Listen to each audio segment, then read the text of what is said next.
click, click. Hello everyone, this is Take from bigheadtaco.com, and I'm down here in the Railtown Design District in East Vancouver, and I'm gonna do a sort of a midpoint review of the Fujifilm X100T and the X-T10. Now in my previous video I talked about sort of doing a head-to-head with these two cameras. A lot of it has to do with sort of the compact size of the new X-T10 with the XF27mm pancake lens. So I thought this would be a nice comparison, which would be better for street photography. And I shot a few videos already that's in post, but I thought I would kind of midway. I like to test cameras for about at least a month and get a really good feel for the cameras. So these two cameras here, very popular, X100T and the X-T10. Which have I found so far better for street photography? Now everyone knows I have a bias towards the X100T because of the optical viewfinder on this camera, and when you're shooting on the street it does feel like you're shooting an old film camera because of the optical viewfinder, and with the new T version it has the hybrid EVF within the OVF, so you can actually check for focus. For me, I use it more for exposure, because the autofocus or manual focus using scale focusing or zone focusing is so good now that I don't really need to check for focus, especially during the day. But really, it's the exposure, and you can quickly see on that little mini EVF if it's the exposure is correct or not. So, so shooting on the street, I am cheating a little bit with the X100T because first of all, it has a lens hood. With the little adapter here, so you can put 49mm filters on here. But as well, I find that on the street, especially if you shoot without a strap, and I have the grip on here as well. So if you're shooting and you just kind of want to hold it in your hand, but as well, I find other times it's nice just to hold it with the other hand, your left hand. And this lens hood extends the lens. This lens is very flat, almost like a pancake on the X100T. So just holding like this and walking, it gives a little extra, call it grippage, a little extra grippage as you walk. So I like that about this, but it does do an okay job handling a little bit of, if there's a bit of side light coming in and for flare. This is not great for extreme flare or anything like that, where this pancake doesn't come with any hood. It does have a 39mm filter thread, so you can't put those little rubber lens hoods on here, but then it kind of defeats the purpose of this being a pancake. But on the street, I find this 40mm equivalent focal length versus this 35mm. 40mm, a lot of street photographers like 35 or 50, so a 40 is a nice compromise distance. Shooting across the street, of course, you get a little bit more compression, a little bit more pulling power with this, so you know, you don't have to run into the middle of the street, or at least step onto the street to get pictures of things across the street.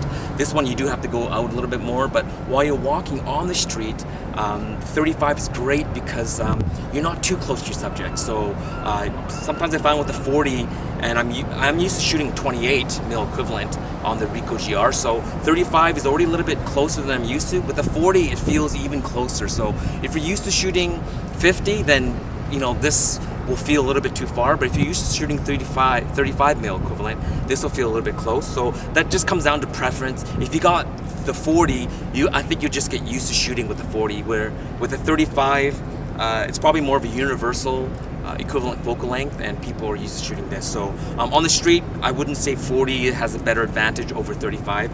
It's the shooting style. But I did find the biggest difference. Now this has a leaf shutter, so if I turn on this camera, and let's just see if you can hear it. Can you hear that? So it's very quiet. I could barely hear it from my distance. Now this one here uses a proper focal plane shutter. So you could probably hear that. So shooting on the street, when you're shooting someone up close, I find that the leaf shutter is a little bit more stealth. Now both these cameras do offer electronic shutter, and that's all right for still subjects. But once you get into moving subjects, you get the rolling shutter effect, and you don't want that. So I've actually, I played around with it. I thought it was really cool hitting insane shutter speeds, but I like to incorporate moving subjects and even bicycles and cars. When you get that funny rolling shutter, I've actually turned off the electronic shutter on both of these cameras, but when it's in electronic shutter mode, it's super quiet. You cannot hear. Literally, there's no noise unless you turn on the noise, the shutter noise feature, which I do not recommend anyone to do. Turn that shutter volume off. But yeah, this leaf shutter. Now there is another advantage to the leaf shutter, which is, of course, you can flash sync right up to 1/2000th of a second. So I don't have it with me, but if you have a flash you use, I recommend for people, even as an experiment, use fill flash during the day. For fill, especially if you're shooting people's faces, you won't get those bags under the eyes. It really fills out the face nice, and shoot in manual mode, and that's why I like the EF-X20 flash. But you can go right up to 1/2000th of a second. So you can really, during the day, this is I think 1/180th of a second maximum flash sync. So if you're trying to shoot f2.8, f4, you just can't. The fill flash won't work. You'd have to go into TTL and then stop down to like f8 or something like that. So that's another minus for this camera. So for the street, this leaf shutter, both flash sync as well as the quietness of the shutter, is really great for street photography.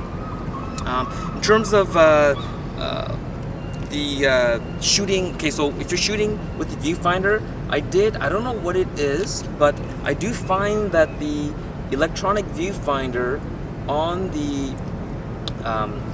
X100T is not as good as that on the X-T10.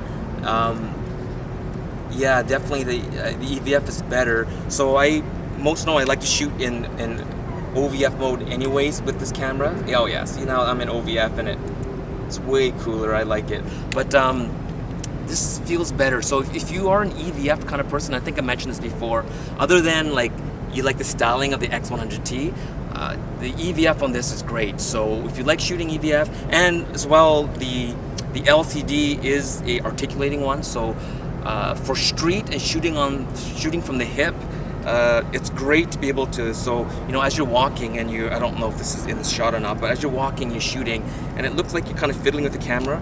You can take, other than the fact that you can hear the shutter, it's a lot more stealth shooting this way if you want to shoot like this. With this one here, you're sort of guessing, which I don't mind. I can shoot without even looking at times, but this does help the articulating. At first I didn't really like this feature on any camera, but I'm starting to get used to it now, and I think it is a great feature that perhaps the X200 will have, the next generation will probably have. It'll make the camera a little bit thicker, but it is a nice feature to have if you need it. I did mention previously on my X100T full review that the fact that they focused more on the viewfinder more than just slapping on an articulating screen, to me that's a bonus. I'm happy that Fuji's really trying to appeal to those that like the optical viewfinder, the shooting style of the optical viewfinder, that they chose to focus on that instead of the articulating. But the next iteration of this X100, whatever, X200 series, hopefully it will have an articulating screen. In terms of image quality, I've done some sort of shooting wide open f2.8. I was pretty certain that I would get sharper pictures with the 27 f2.8. I've even tried wide open with the X100T and then stopped down the f2.8, stopped down the f4, and surprisingly, this 23 f2 lens is sharper in the center and on the edge against this camera, against the Pancake, the 27mm Pancake. Now we know that it has the same processor and the same sensor, both these cameras, so all things being equal, which you never will get because you can't take this lens off, but all things being equal, the image quality should be the same. The only factor that will be different is the lens, and I was actually really surprised. I always felt that this lens was a little bit soft on the edges shooting at f2, and it is a little bit soft, especially compared to my Ricoh GR. The GR, even at 2.8, is very sharp. It's a beautiful lens, but this one here, a little soft, but center was always dead sharp. But compared to this XF 27mm lens, this actually is it's a better lens. So if you're talking about just a better lens, the X100T has this 27 beat. So I'll be posting some of those pictures either in this video or in the next video, but I'm really impressed with the lens on this X100T. So far, that's what I've been feeling about shooting with these two on the street. Both are still great for street photography, but so far with the leaf shutter, and me like using field flash on the street, I would say that, you know, this is like, for me, it's like 60-70% versus, you know, 30% for street photography. Of course, the big plus for this is that you can, as you choose to not shoot street photography, you want to shoot sports, you can swap out lenses with this. It's not like it's not a fair test, but just straight on street, I think my final conclusion will be this is a better camera, but this is more versatile. And this kit, as mentioned earlier, this is a cheaper kit than this camera, and is also about the same weight. So this is still a great camera, but for street photography, I think this is probably going to win, but wait for my final review, my final conclusion on these two cameras for street photography. So thank you for watching this video, and keep on, if you want to keep on seeing more of my videos, subscribe, and also like if you like these type of videos and more of these videos. So I will close off now again down in the Railtown Design District in East Vancouver. We will talk to you soon, and happy shooting. Click, click.